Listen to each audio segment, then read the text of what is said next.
The English we speak. From BBC Learning English. Hello and welcome to the English We Speak with me, Feifei. And me, Neil. Hey, Neil, would you like to try this new coconut smoothie I bought from that new cafe? Coconut? Yuck, I hate coconut. Oh, right. In fact, I hate that new cafe. It's too expensive. But it's good quality and the staff are very pleasant. They always smile and say hello. Oh, I hate talking to people in the morning. Oh dear, Neil, you're very negative. Hate is a very strong word. You're a perfect example of a hater. This describes a negative person who dislikes someone or something, but not everything, unlike you, Neil. Let's hear from some other haters.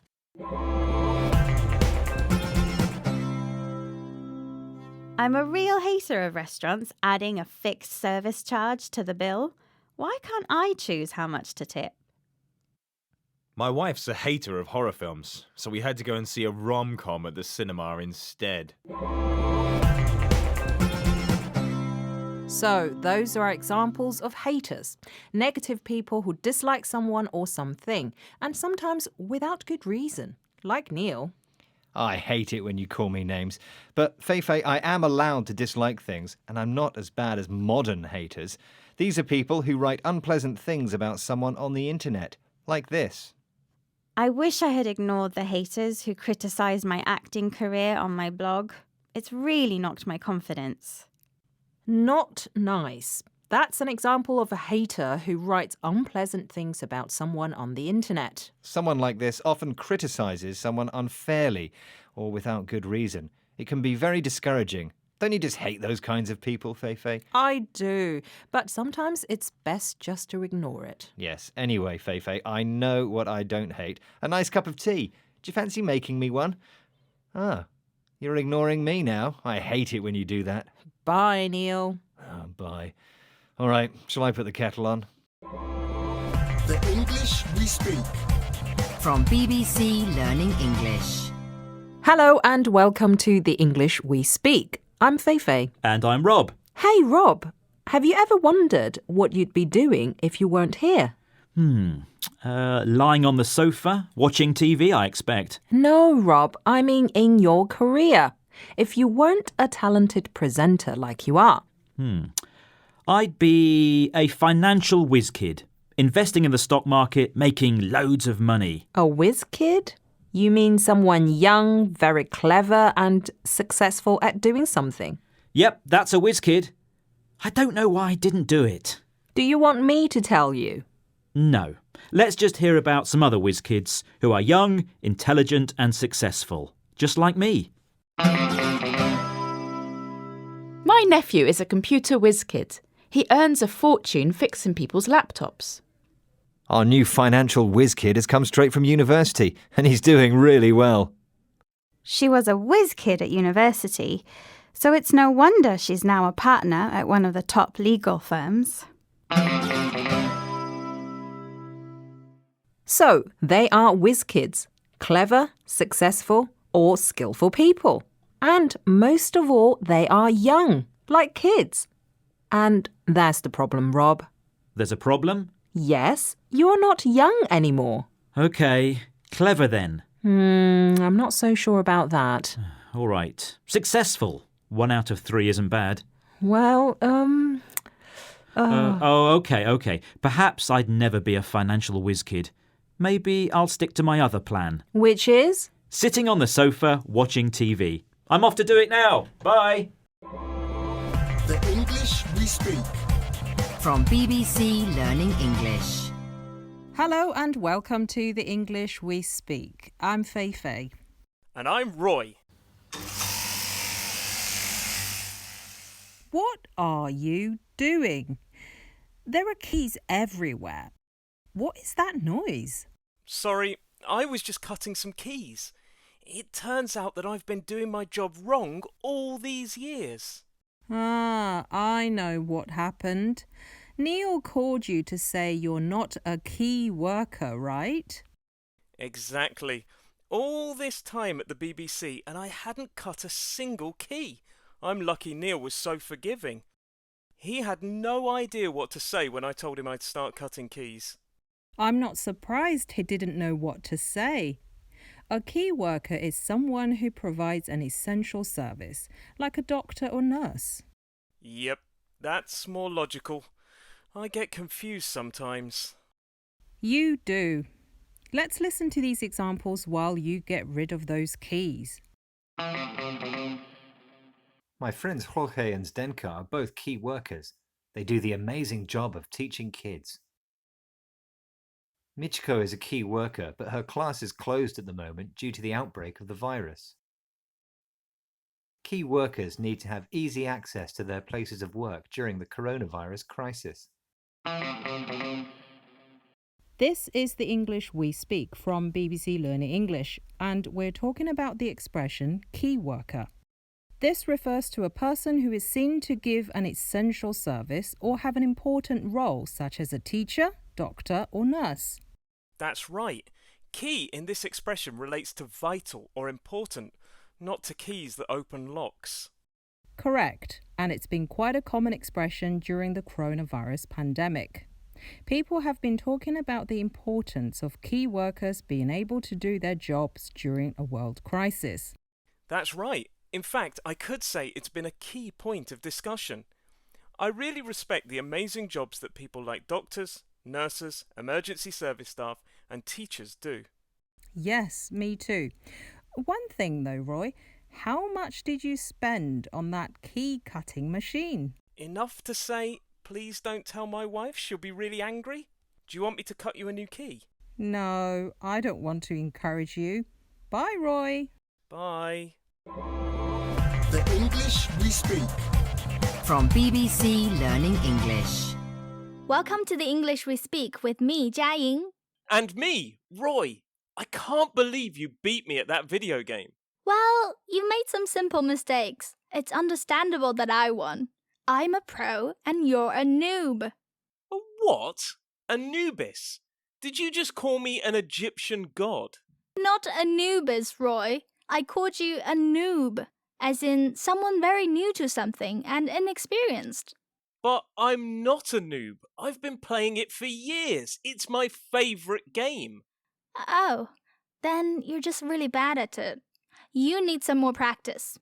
Maybe we could play it again? I have no idea how you found the dragon so early. You didn't watch a gamer's tips and tricks video, did you? Well, maybe just one video. It's good to research what you're going to play. Let's have another game while we listen to these examples.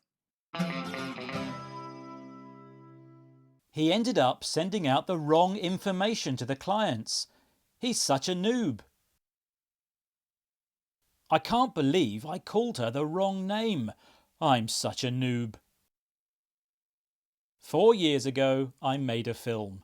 It was terrible. I was such a noob. So I studied how to make films at university. You're listening to the English we speak from BBC Learning English, and we're talking about the expression noob. If someone's a noob, they're inexperienced or new to something. You can also use the expression newbie. Oh, I can't believe you beat me at that game second time round. Well, like I said, I wasn't a newbie. I've been playing it for years. I went easy on you first time because I thought you were a noob. Oh, okay. But while the word noob is common in gaming, we can use it in other places too, right? Yes, for example, your first day at work. Do you remember when I started?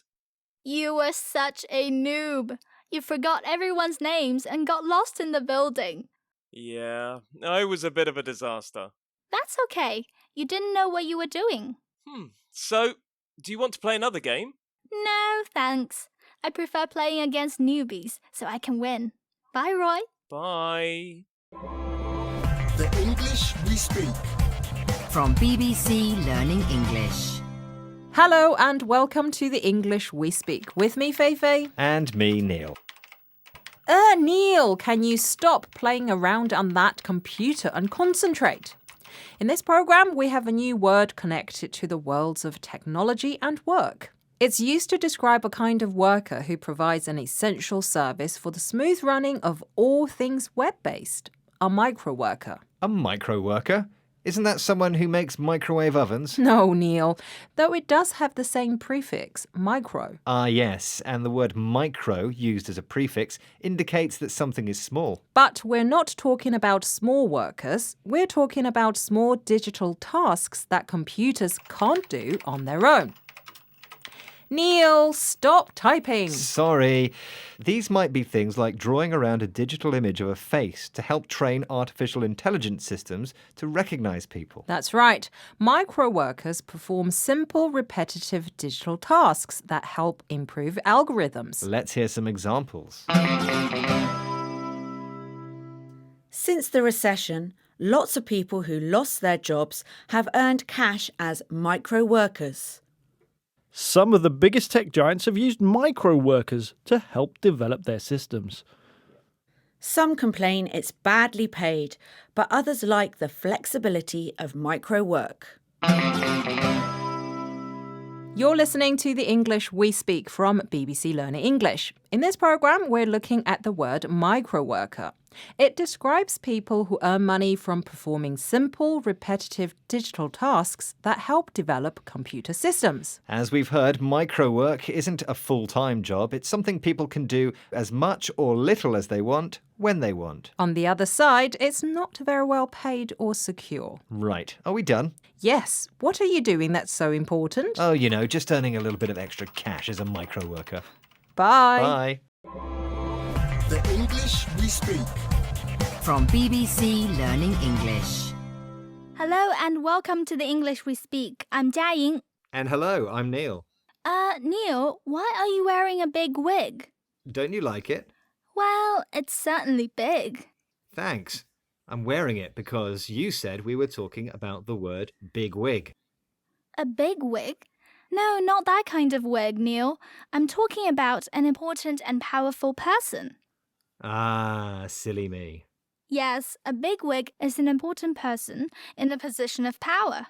So, Jiaying, don't I look important and powerful in this wig? No, you just look silly. Let's hear some examples of big wig. We've got some bigwigs in the office today, so we're all on best behaviour. My dad is a bigwig in the company, so he says he'll help me get an internship. A local bigwig has given her support for building a bypass around the town. This is the English we speak from BBC Learning English, and we're talking about the word bigwig, which describes an important and powerful person. So, Neil, do you know any bigwigs? No. Unless you think I'm a bigwig when I wear this big wig. It's certainly giving you a big head. But no, I'm afraid you are a little wig. But a CEO of a company, an industry giant, or the mayor of a town might be considered a bigwig. Do they wear wigs too? No, Neil.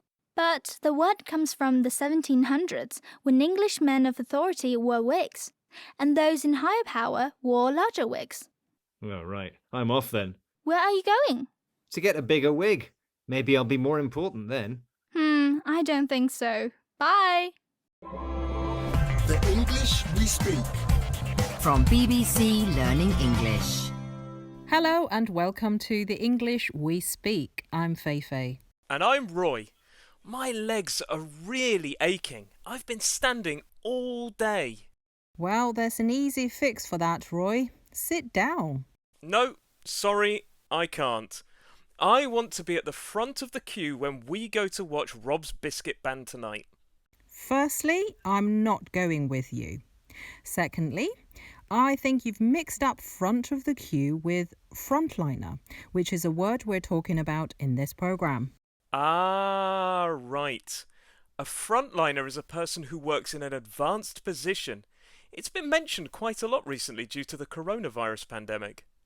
Yes, doctors and nurses who have direct contact with patients are sometimes referred to as frontliners. Yes, because they work on the front line.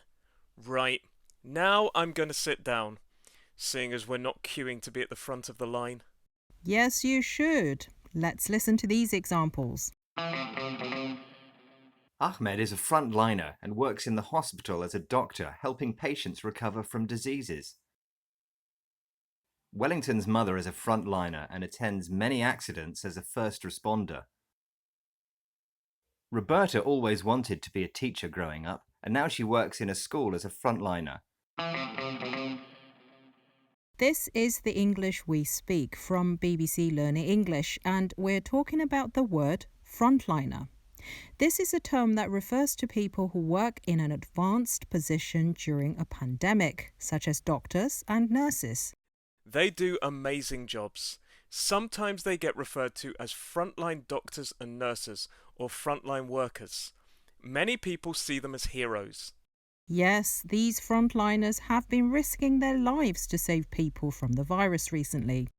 In the UK, a lot of people took part every week in something called Clap for Carers. It's now become an annual event where you go outside and clap to celebrate the difficult and brave work of frontliners. And to all the people who listen to the English we speak who are frontliners, a round of applause. Bye! Bye!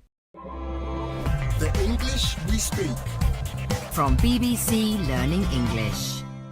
Hello and welcome to the English we speak from BBC Learning English. I'm Jiaying. And I'm Neil, a legend in my own lifetime. A legend in your own lifetime? Neil, are we talking about you? Yeah, I'm famous and still living, and that's what I mean by a legend in my own lifetime. So, you're famous just for being alive? No, famous for presenting this amazing The English We Speak programme. You are well and truly alive, but I'm not sure about famous. When we describe someone as a legend in their own lifetime, we mean they are a living person who is incredibly well known and admired for something, or were admired when they were alive. Such as, for example, Tim Berners-Lee, who invented the World Wide Web. And me. Let's have some examples about some real legends. Elvis was a legend in his own lifetime. For some football fans, Ronaldo is a legend in his own lifetime. The athlete has made such an impression at the Olympics that she's become a legend in her own lifetime. This is the English we speak from BBC Learning English, and we're discussing the phrase a legend in one's own lifetime, which describes someone who is incredibly famous for something in their lifetime. Neil, you really have to do something amazing to be a legend in your lifetime. Well, I can make a great cup of tea and bake quite tasty cakes.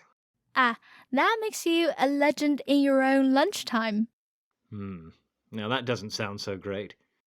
It's not. A legend in your own lunchtime is an informal, sarcastic twist on the real phrase and means you're not as important or famous as you think you are. Keep trying though, Neil. Oh, thanks. I guess I'll just go and make some tea and cake then. Thanks. You are a legend. To me, anyway. Ah, gee. Thanks, Jiaying. Bye. Bye. The English we speak. From the BBC.